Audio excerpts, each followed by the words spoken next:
Hello friends, आज हम लोग देखने वाले हैं थेल्स समय का विलोम यानी परिमेय 6.2 जो कि कक्षा 10वीं के बोर्ड एग्जाम में यहाँ से एक प्रश्न हर वर्ष रहते हैं। तो आज हम लोग परिमेय 6.2 यानी थेल्स समय के विलोम को देखने वाले हैं और सिद्ध करेंगे और सीखेंगे भी कैसे सिद्ध किया जाता है।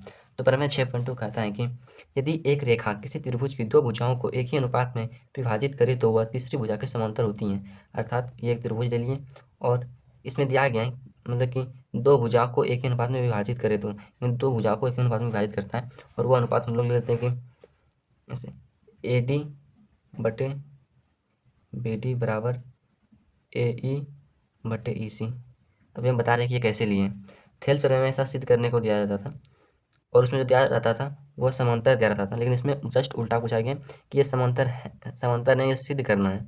तो हम लोगों ने माना पहले कि ये DE जो है ये समांतर नहीं है, तो हम लोगों ने एक समांतर रेखा खींचा, मतलब वो समांतर का काल्पनिक खींचे D से E डैश तक, ऐसे कि ये रेखा BC के समांतर है। तो पहले जो लिखा रहता है वो लिखते हैं, माना ABC एक त्रिभुज है जिसमें सिद्ध करना है कि, इसमें जो सिद्ध करना है उसे लिखेंगे, और इसमें हम लोगों को सिद्ध करना है DE जो समांतर है वो BC के हैं, यह सिद्ध करना है। अब लिखेंगे दिया गया है, जो दिया जाता है उसे लिखते हैं। हम लोगों को यही दिया गया है तो इसे हम लोग लिखते हैं AD बटे BD बराबर AE बटे EC। अब हम जो रचना की उसको लिखेंगे। रचना हम लोगों ने ये किया कि D से E डैश एक काल्पनिक रेखा खींचा और हमने माना कि यह रेखा इसके समांतर है। रचना में लिखेंगे D से E डैश एक रेखा BC के समांतर खींचा। अब आगे फिर सॉल्व करते हैं, जिससे जो दिया गया है उससे आगे बढ़ते हैं। ये तो हमें दिया गया और हम लोगों ने भी देखा कि DE डैश जो है वो BC के समांतर है।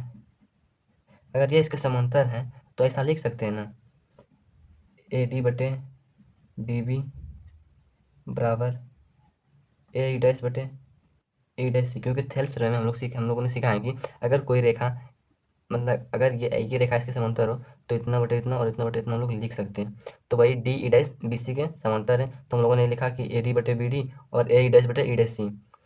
जो दिया गया इसको मान लेंगे हम लोग समीकरण फर्स्ट, और जो मतलब जो हम लोगों ने प्राप्त किया उसको समीकरण सेकंड मान लेंगे। अब यहाँ समीकरण फर्स्ट और सेकंड से आगे बढ़ते हैं। देखिए AD बटे BD और AD बटे DB ये दोनों खत्म हो जाएगा, निकट जाएगा, सेम है, तो बचेगा AE बटे EC बराबर AE डैश बटे E डैश C के। तो इसको अब आगे सॉल्व करते हैं। हम बता हम लोगों का AE बटे EC बराबर AE डैश बटे E डैश C। तो अब हम लोग लिखेंगे दोनों तरफ एक जोड़ने पर, क्योंकि जो कर रहे हैं हम लोग दोनों तरफ कर रहे हैं, अगर एक जोड़ रहे हैं तो दोनों तरफ जोड़ रहे हैं, इधर भी इधर भी, और दोनों तरफ जोड़ने का मतलब है कि ये इक्वल ही रहेगा, क्योंकि दो दो एक एक जोड़ रहे हैं दोनों में, वो हम लोग कटा भी सकते हैं, लेकिन अगर कटा देंगे तो नहीं होगा, जोड़ने पर ही पूरेगा, इसलिए हम लोग ऐसा कर रहे हैं।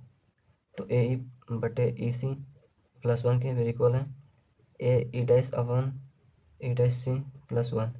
तो इसका एलसीएम लेंगे हम लोग, EC आएगा, यहाँ AE आएगा, प्लस में EC आएगा, बराबर यहाँ E डैश C आएगा, AE dash plus E dash C। आप लोग यहाँ थोड़ा सा फिगर देखिए, यहाँ है AE प्लस EC, ये AE है और ये EC है, अगर ये दोनों को जोड़ेंगे तो AC बन जाएगा। तो यहाँ लिखेंगे AC बटे EC बराबर यहाँ है AE dash plus E dash C। अब यहाँ अगर AE डैश और E डैश C को जोड़ेंगे तो ये भी हमारा AC ही बनेगा। तो यहाँ फिर से इसको जोड़ देते हैं, AC बटे E डैश C। अब देखिए ये और ये कट गया, बचा एक, एक गुना E डैश C करेंगे तो E डैश C, इधर भी बचा एक, एक गुना EC करेंगे तो EC, दोनों बराबर हो गया। अब इन चित्र को ध्यान से देखिए, यह दोनों बराबर तभी होगा जब दोनों एक दूसरे के ऊपर रहें, क्योंकि अगर अगर हम लोग DE डैश को समांतर लिए हैं तो इसका मतलब ये हुआ कि DE भी समांतर है, तभी ये दोनों बराबर आया है।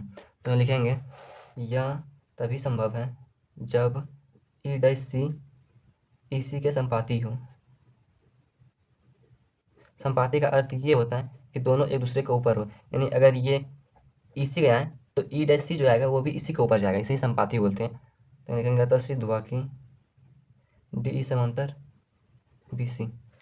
ये बहुत आसान है, आप लोगों को अच्छे समझ में आ गया होगा। अगर समझ में ना आए तो दोबारा देख लीजिएगा एक बार फिर से यहाँ।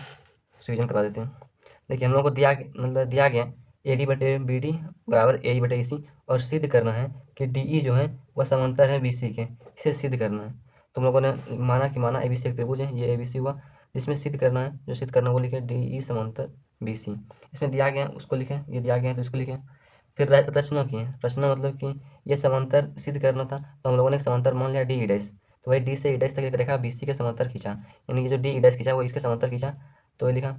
फिर अगर हम लोग जानते हैं थेल्स प्रमेय से अगर कोई मतलब यहाँ जो रेखा है वो रेखा इसके समांतर हो, तो ये त्रिभुज को मतलब समान अनुपात में विभाजित कर देता है। तो वो मतलब समान अनुपात में जो विभाजित किया उसको लिखे ए डी बटे डी बराबर ए डैश बटे ए डैश सी। तो समीकरण फर्स्ट और सेकंड से आगे बढ़े, उसका जो रिजल्ट आया वो यहाँ पर मतलब जो रिजल्ट है उसमें दोनों तरफ से एक जोड़ दिए और एक जोड़कर दोनों को हल कर दिए, तो हमारा ई डैश सी बराबर ई सी आ गया। और यह आया तो यह दर्शाता है, यह तभी संभव है जब ई डैश सी और ई सी संपाती दोनों एक दूसरे के ऊपर हों। तो हम लोग यहाँ से जान गए कि डी ई मतलब ई सी ही ई डैश सी है, तो यहाँ से सिद्ध होता है कि डी ई समांतर बी सी। अगर आप लोगों को समझ में आ गया होगा तो अच्छी बात है, अगर ना आए तो दोबारा देखिएगा, आप लोगों को समझ में आ गया होगा, मतलब आ जाएगा। और अगर इसका फोटो या पीडीएफ चाहते हैं तो टेलीग्राम जान लीजिए, टेलीग्राम का लिंक चैनल पर दिया गया है। धन्यवाद। मिलते हैं नेक्स्ट पार्ट में किसी महत्वपूर्ण प्रश्न के साथ।